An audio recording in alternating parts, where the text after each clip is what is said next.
பசிக்குது, மணி 2 ஆக போகுது. எங்க குழந்தைய யார் பாக்குறது? அவன் உட்காந்து நான் விட்டு போனா அழுக ஆரம்பிச்சிருவான். நான் பாத்துக்கிறேன். குழந்தைய வச்சு சும்மா அந்த ஆக்ஷனை போடாத போ. ஓ ஆக்ஷன். நீங்க 10 நிமிஷம் குழந்தைய பாத்துக்கலாம். 10 நிமிஷத்துல சாப்பாடு ரெடி பண்றேன். பாத்துக்கிறேன் போ.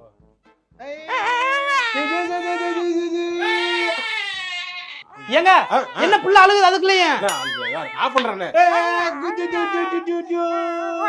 ஐயோ தெரியல. ஏங்க ஒரு 10 நிமிஷம் உங்களால புள்ளைய பாத்துக்க முடியாதா? அம்மா வந்துகிட்டு ஐயப்பா என்னடா பாவம் மேய்க்கிறலாம் பண்றியா? என்னடா அது குழந்தை மாதிரி குழந்தை. அப்பா அம்மா வாமா வாமா என்ன பண்றதுன்னு தெரியல. இதுல வேற டைலாக் நாங்க பாத்துக்க மாட்டோமா? இவ்வளவு நேரம் அழுதுட்டு இருந்தா நிக்கவே இல்ல. குழம்பு கரண்டை கொடுத்தாலும் டக்குன்னு ஆஃப் ஆயிட்டான். ஏய் என்ன கரண்டை கொடுத்தா இது பண்ணிட்டு இருக்கியா? புடுடா. ஐயோ பேய் கடிச்சு அழுறாங்க. அப்பா